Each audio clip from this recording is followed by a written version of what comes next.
Damos la bienvenida aquí en Esferas de Poder a la vocera del Movimiento Cívico Participación Ciudadana, la doctora Lady Blanco. Muchísimas gracias por el honor. Muchas gracias por la invitación. Siempre un placer estar aquí con usted y compartir con su audiencia. Fíjese, doctora, Participación Ciudadana tiene un movimiento interno en los últimos días. Hay cambios, nuevas autoridades en su consejo de dirección. ¿Cómo se ha manifestado esto y cuáles son los nuevos cambios que experimenta? Bueno, nosotros todos los años tenemos la Asamblea General, en donde se presentan la gestión de esa coordinación y también ya la parte financiera, administrativa y la proyección para el próximo año a toda la Asamblea Nacional de Participación Ciudadana. Y en el marco de esa asamblea, pues elegimos nuevas autoridades, que es un nuevo consejo, y luego el consejo elige a su vocero. Para este año ya nosotros elegimos a un nuevo consejo, en cual yo también formo parte, pero elegimos a un nuevo coordinador. Y nuestro nuevo coordinador es una persona que ha trabajado muchísimos años en participación ciudadana como voluntario de la institución y que ha sido un aliado para mí en mis coordinaciones. Entonces, le toca a él en su tercera ocasión pues coordinar a Participación Ciudadana, que es Francisco Álvarez, nuestro querido Pancho, que estará haciendo esa parte de vocería también. ¿Cuáles son las nuevas metas entonces que se traza Participación Ciudadana con estos cambios? Mira, justamente los cambios son naturales, o sea, es parte de los estatutos. Los coordinadores sí podemos continuar. Lo que pasa es que este es un trabajo que es 24 horas, 7 días a la semana y tiene un carácter voluntario, entonces obviamente genera mucha carga del trabajo para el coordinador que está en el momento. Ese fue el caso, entonces la verdad es que bueno que puedo tener el apoyo de Pancho para asumir este nuevo reto y obviamente yo sigo en el consejo y estaré acompañando a Pancho en todo este proceso de este año. ¿Por qué? Porque este año tiene muchos retos en materia de institucionalidad, en lucha contra la corrupción y en tema de democracia. Este año todos los casos que se están conociendo en el Poder Judicial, o sea, en los tribunales, enfocados en corrupción, pues todos entran a una fase de gran preocupación, que es la posible extinción de la acción penal a esos casos que se están conociendo en los tribunales. Entonces, obviamente, Pancho viene de la carrera, igual que yo, del derecho, especialista en derecho penal, y la verdad es que viene a fortalecer ese trabajo que tenemos que hacer en el observatorio, que te recuerda que te lo presenté aquí, en el observatorio que tenemos de los casos de corrupción administrativa. Entonces vamos a seguir fortaleciendo ese observatorio, presentando todos los casos de corrupción de una manera que el ciudadano pueda entender y comprender la corrupción y cómo quizás se visualiza esa corrupción en el estamento público. Y el otro matiz que tenemos que es muy importante es que comenzará, y lo sabemos, las campañas a destiempo. Ya el año que viene entramos a el año preelectoral y tenemos que ir trabajando hacia esa visión de ir fortaleciendo el sistema electoral y la veeduría de los procesos electorales, y estamos muy encaminados a trabajar esa parte y creo que de los grandes desafíos que tenemos. Ese temor de que se extingan los casos que están en proceso de conocimiento en los tribunales, ¿tiene Participación Ciudadana alguna cifra, algún nivel de procesos que se llevan a cabo y que pueden peligrar su término por el plazo? Mira, justamente nosotros en el observatorio hemos estado presentando los diferentes casos y cómo los casos van manejándose en los tribunales y el tiempo en que se lleva esos casos y los incidentes y por qué se aplaza, para que haya como un orden cronológico y el ciudadano pueda entender, y puede entrar en otra página web también, pueda entender cómo van esos casos, qué ha pasado con ellos. Nosotros, el caso de Jean Alain Incompartes, que ya no podemos decir el caso Medusa, porque ustedes saben que hay una sentencia del Tribunal Constitucional. Entonces, los casos como este ya se tienen sus nombres. Jean Alain Incompartes, un ejemplo, es uno de los casos que nos generan más preocupación, porque ese caso ni siquiera ha entrado a juicio de fondo. O sea, tenemos casi 5 años y 4 meses, tengo entendido, y no hemos entrado a la primera audiencia de juicio de fondo. Todas las audiencias se han estado aplazando. Justamente la semana pasada se aplazó porque uno de los imputados de ese caso tenía conjuntivitis. Entonces, esas son críticas que nosotros hacemos también al Poder Judicial, a los tribunales que conocen estos casos, de cómo se está realmente administrando el tiempo en los tribunales. ¿Por qué? Porque cuando uno tiene conjuntivitis, uno hasta puede ir a una audiencia. Usted quiere terminar el caso, ¿verdad? Y yo soy imputado. Se supone que si yo soy imputado de un caso, yo quisiera que ese caso se aceleraría para yo salir con una sentencia, la que fuera, me imagino. Pero no. Entonces, utilizo todas estas herramientas dilatorias que justamente hasta el Ministerio Público ha tenido que solicitar un médico legista para poder ir corroborando que todas esas personas se están enfermando. Y es un constante. En ese caso específico, solamente en audiencia preliminar se suspendieron 97 veces. O sea, estamos hablando que un juicio tan importante, uno de los juicios más importantes en materia de corrupción, tiene 5 años y medio que todavía no ha entrado en juicio de fondo. Y ya a los 4 años se supondría que se hace la extinción de la acción penal, que ya ellos ya lo han solicitado en otras ocasiones. Tenemos el caso Senasa, que es uno de los casos también de gran preocupación nacional, que ya pasa la fase de investigación, a 1 año y pico ya debe pasar de fase de investigación a audiencia preliminar, que son de los temas que también nos preocupan. El Ministerio Público ha dicho que hay un Senasa 2.0, estamos esperando esa investigación también del Senasa 2.0. El Intran también está ahí, recuerden que está ahora en audiencia preliminar y se está también esperando estos esfuerzos y los demás casos de corrupción. Entonces, nuestra preocupación justamente en estos casos es cómo vemos cómo se manejan los tribunales, cómo también se utilizan tácticas dilatorias para violentar el proceso y también apelar al hartazgo, porque fíjate, tú le preguntas a la sociedad dominicana y todo el mundo te va a decir, no va a pasar nada. ¿Por qué? Porque reina la impunidad. Porque cuando tenemos casos de corrupción tan mayúsculos como todo lo que hemos visto y se duran años para tener una sentencia y muchas veces no la sentencia que la ciudadanía espera, entonces quien reina es la impunidad y quien gana es la impunidad y gana la corrupción.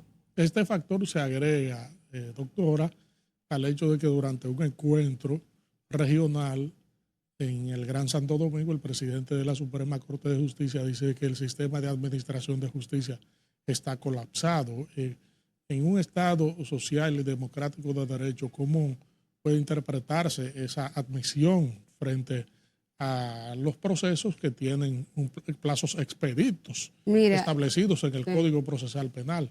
Mira, justamente el magistrado Henry Molina, que hay que reconocer que en materia de administrativa dentro del Poder Judicial ha ido avanzando con el uso de la tecnología, la implementación de la tecnología para eficientizar los servicios. Nosotros conocimos la ciudad judicial de Santo Domingo Este, que la verdad que dignifica el sistema judicial. Yo creo que es un gran avance y se ha mejorado la mora judicial. Pero esa es una mora judicial, ¿verdad?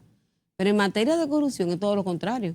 La mora se mantiene y se mantiene en un más de 80%. Todos los casos de corrupción no tenemos ni una sentencia.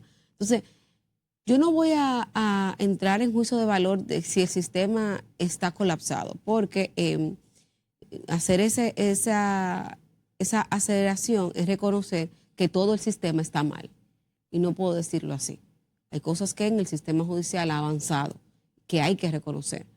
Pero cuando hablamos de materia de corrupción, donde sí yo enfoco en materia de corrupción, entonces ahí sí te digo que el sistema está en franco retroceso.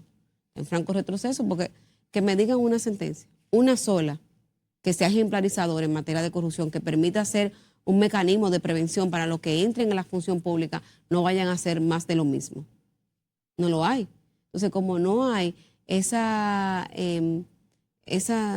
medidas que permitan hacer frente a la corrupción, la gente sigue y va a la función pública y hace lo mismo porque entiende que no va a pasar nada. Y eso es lamentablemente por producto de un poder judicial que no ha tenido una visión real de quiénes son las víctimas. ¿Quiénes son las víctimas? Las víctimas no son los imputados. Las víctimas somos nosotros, el pueblo dominicano. que estamos al frente viviendo la corrupción. La víctima es el ciudadano que va a un servicio público y no lo recibe por la corrupción. La víctima es el ciudadano que va, un ejemplo, a los hospitales, en el caso Senasa, y recibe una atención precaria porque fueron sustraídos los recursos que eran para el sistema de salud. O cuando usted va a proveer, a buscar una medicina y no se le entregan porque tenemos un servicio colapsado por problemas de corrupción. Entonces, ciertamente, esa visión de quién es la víctima de la corrupción, el Poder Judicial nunca la ha tenido. Nunca la ha tenido. Porque siempre se ha visto el imputado como la víctima del proceso. Esa garantía mayúscula al imputado, yo creo que tenemos que ir analizándola. O sea, es imposible pensar que podemos durar 5, 6, 7, 8 años para tener consecuencias en materia de corrupción. ¿Por qué? Porque se reenvían, se aplazan las audiencias sin ningún tipo de criterio, se recusan a los jueces. ¿Cuántas veces ese caso, en el caso de Jean Alain Comparte, no se han recusado a los tribunales? Muchísimas veces se han recusado en constantes ocasiones a los procuradores que llevan ese caso. Entonces, todas esas son prácticas dilatorias que lamentablemente no generan esa visión de que el ciudadano diga, bueno, sí, se cumplió con el debido proceso, se garantizó los derechos al imputado, sin embargo ya tenemos una sentencia, la que sea. Obviamente, en mi caso, que luchamos contra la corrupción y esperamos un país más transparente, quisiéramos sentencias ejemplarizadoras, pero al final la que sea en buen derecho, la que sea. No esperar 6 años al hartazgo social, al olvido, porque se aspira también al olvido. Pero eso es porque, lamentablemente, todos esos imputados de corrupción también tienen un poder detrás. Tienen muchas veces el poder político, el poder económico detrás.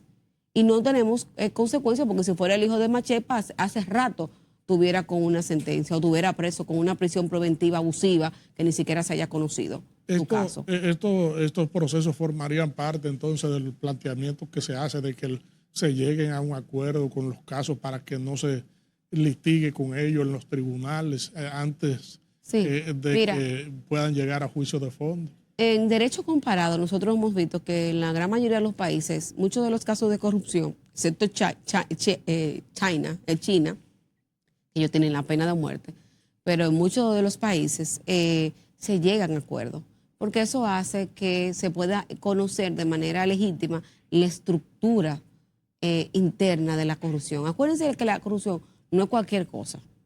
La corrupción está ya, y sobre todo en República Dominicana, como ya hemos visto, ya se diseña como una organización de crimen organizado. Y eso tú lo puedes ver en el caso Senasa. En el caso Senasa hay una estructura que se creó. Se creó una doble contabilidad, se creó un doble sistema con personas que violentaban y desfiguraban los estados financieros. Entonces, obviamente, solamente a través de aquellas dilaciones premiadas son herramientas que te permiten conocer lo interno de esas estructuras. Cómo realmente, o sea, el chivato, en términos llanos, el chivato, ese que te dice cómo era que se hacía, cómo era que se maquillaban, porque si tú me borras sistemáticamente todas las informaciones financieras y yo voy como fiscal a buscar las pruebas, a identificar, no voy a encontrar nada. ¿Por qué? Porque todo tú lo borraste o hiciste todas las, quizás todas las formas para yo desconocer la corrupción y encontrar todos los estados maquillados. Y es a través de las dilaciones premiadas que permiten estructurar esa organización criminal.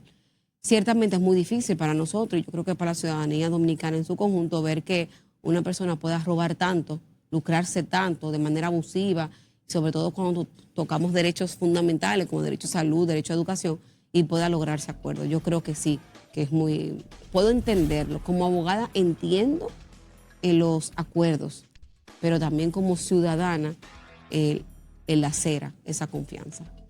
Regresamos en breve con esta interesantísima comparecencia con la vocera del movimiento Participación Ciudadana, la doctora Lady Blanco. Y el Tribunal Constitucional no dijo eliminar la candidatura del independiente. El mandato del Tribunal Constitucional dijo reglamentarla para viabilizarlas.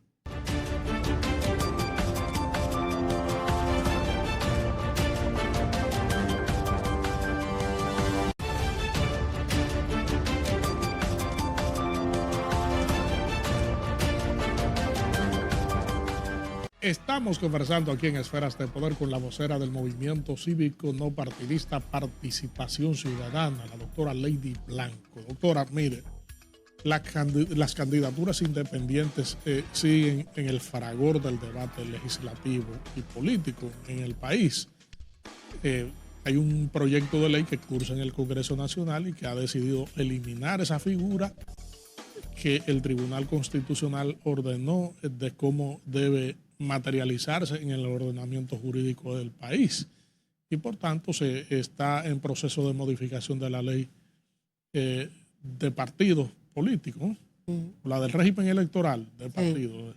Entonces esas normativas se están ajustando para que las candidaturas independientes entren en funcionamiento y entonces la Junta Central Electoral tenga que contemplarla de cara a las elecciones del 2028. ¿Qué usted cree acerca de este giro que está tomando el tema?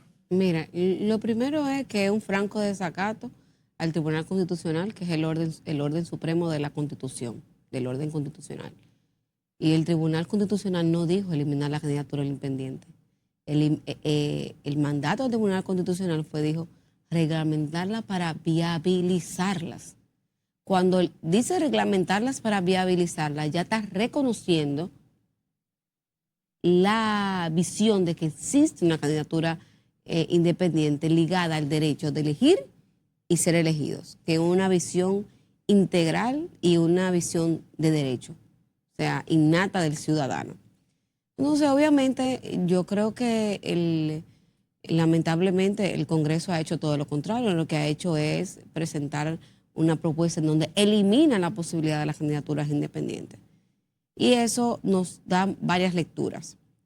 Primero, podríamos decir quizás ese temor que tienen los partidos políticos de que salga un candidato antisistema, un candidato que pueda mover, alternativo, que pueda mover el status quo. Ellos pueden tener sus preocupaciones legítimas, obviamente, porque lamentablemente los partidos políticos se han mantenido y consolidado con una forma tradicional de hacer política y cualquier cosa que rompa con eso, pues les puede generar miedo. Y han dicho que esto puede ser un reto para la democracia. Esa es la lectura que le han dado ellos. Yo le daré otra lectura. La lectura que nosotros le damos es la siguiente. Lo primero es que hay grandes niveles de abstención en la República Dominicana, que eso es un tema que tenemos que trabajar de cara a las próximas elecciones. Y esos niveles de abstención que tiene el pueblo dominicano no es culpa del ciudadano que no quiere salir a votar. Es culpa de los partidos, que sus ofertas electorales, lamentablemente, no han estado acorde a lo que la sociedad dominicana espera. O cuando llegan a la función, un ejemplo, cuando el PRM llegó, que llegó con una bandera anticorrupción, con muchísimos cambios, pues legítimamente cuando el ciudadano entiende que ninguna de esas promesas fueron cumplidas, entonces ¿qué pasa? Dejo de confiar y comienzo a desencadenar ese sentimiento de desafección por la política. Pero eso no es culpa del ciudadano. Eso es culpa de la forma como se está haciendo política dentro de las estructuras tradicionales, o que quiere decir dentro de los partidos. Entonces, lo que nosotros entendemos que los candidatos independientes vendrían a reforzar la participación ciudadana, pero también a reforzarse y a obligar a los partidos a renovarse a lo interno, a renovar las presentaciones, quiénes son los que van a presentar, excúsenme volver a repetir, pero presentar a quienes van a tener la confianza para el que el ciudadano vote. Porque ¿qué pasa? ¿Qué hemos visto? Hemos visto muchísimas personas vinculadas a temas espurios que fueron presentadas por un partido específico, vinculadas al narcotráfico, al crimen organizado. Entonces, ¿qué pasa? Cuando el ciudadano después ve que por quien votó estaba vinculado a todo eso, bueno, ya genera también esa desafección. No creo en nadie. Y ahí hay el temor de que pueda surgir un candidato independiente que venga a romper con ese status quo, que venga a debilitar la democracia. Pero justamente nosotros hicimos un estudio en participación ciudadana sobre las leyes electorales y uno de esos estudios que está en nuestra página web, que lo pueden buscar, se llama así, Estudio de las Leyes Electorales, En la página 71, lo estoy invitando para que lo vayan a ver, hay un análisis muy detallado de las candidaturas independientes. Hicimos un estudio comparado de lo que pasa en otros países. Y en otros países, igual que nosotros de la región, que tienen candidaturas independientes casi en todo, Colombia, Panamá, México, Chile, Uruguay, bueno, casi todo, Costa Rica, tienen candidaturas independientes. Y lamentablemente, a pesar de que lo existe la normativa, hay muy pocos que han llegado a ser diputados, alcaldes o senadores dentro de esos países. No ha salido ni un solo presidente que fuera a mover la visión del status quo o que fuera a ir encaminando y debilitando la democracia con una visión autoritaria del poder. Todo lo contrario, todos los que han llegado con una visión autoritaria del poder a nuestros países hermanos de Latinoamérica, todos han sido a través de un partido. Entonces, si nos vamos a hacer esa comparación de que puede llegar una persona independiente a ser autoritaria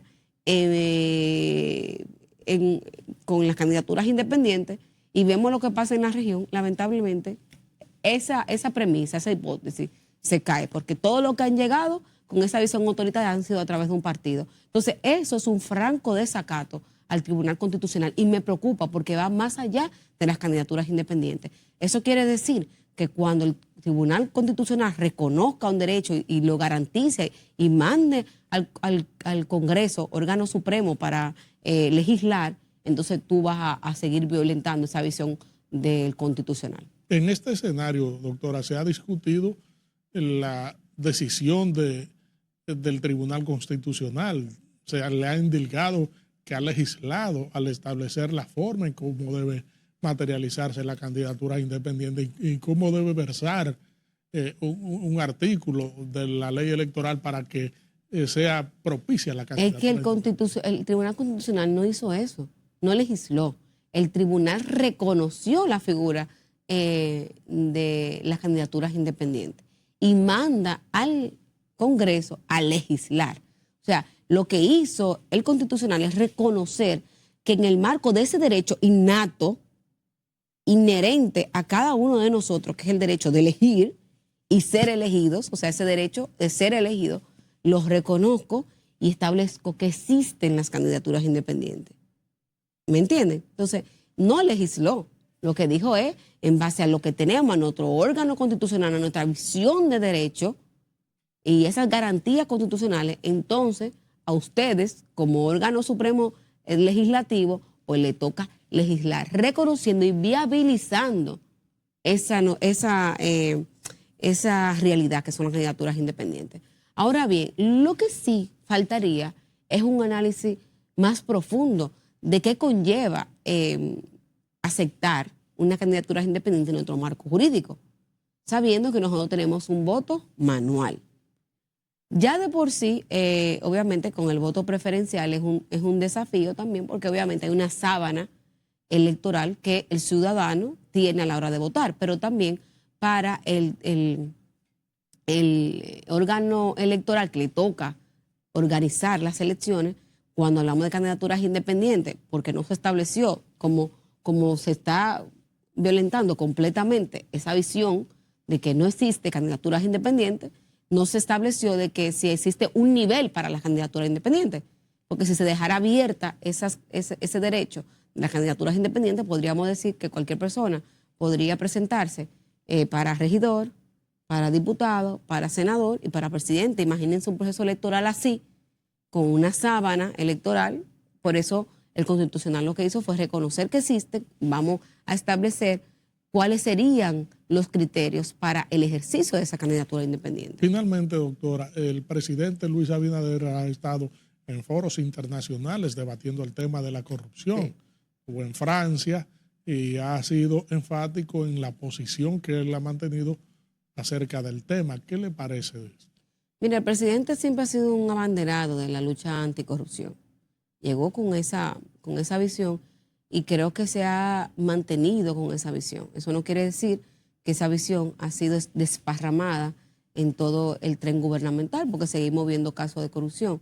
Lo que sí el presidente es que ha acompañado esfuerzos importantes, como hemos visto en legislaciones que son necesarias para fortalecer la lucha anticorrupción.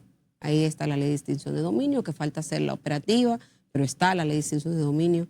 Está también la ley de compras y contrataciones, que estaba pendiente, la ley de Cámara de Cuentas, que también estaba pendiente, y se está trabajando porque nosotros formamos parte de los procesos cuando nos llamaron para socializar, que es la ley de la Contraloría, que integra la unidad antifraude de la Contraloría. Esa es una visión, esa parte normativa que ha tenido el presidente de encaminarlo. Y está la otra de designar personas vinculadas a la carrera del Ministerio Público para fortalecer el área de persecución, igual que el área de prevención que se ha estado fortaleciendo. Pero eso no quiere decir que esos avances, que sí, que hay que reconocerlo, que son avances importantes, se han podido materializar completamente. Yo creo que todavía nos faltan muchos desafíos para ir transformando esa visión que tiene el presidente, acompañada de la visión que tiene la sociedad dominicana.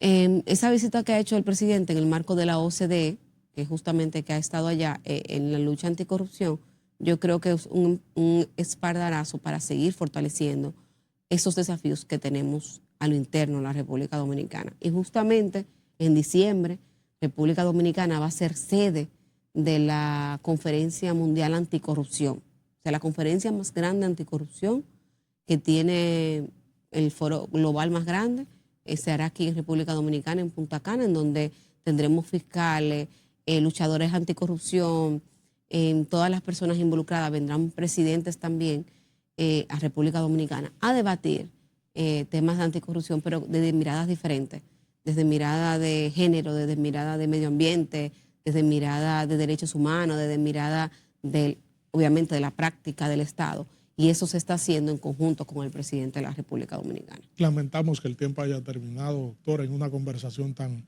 fructífera, enfática e institucional como esta. Usted como brillante vocera de participación ciudadana, esferas de poder, siempre será un canal abierto. Muchísimas gracias. Espero que inviten a nuestro nuevo coordinador también, que estará aquí. Claro, el amigo Pancho Álvarez. Aquí, Dios mediante, lo tendremos próximamente. Así es. Gracias a ustedes, amigos televidentes, por habernos acompañado en esta interesantísima comparecencia con la vocera del movimiento Participación Ciudadana, la doctora Lady Blanco. Proseguimos con nuestro contenido.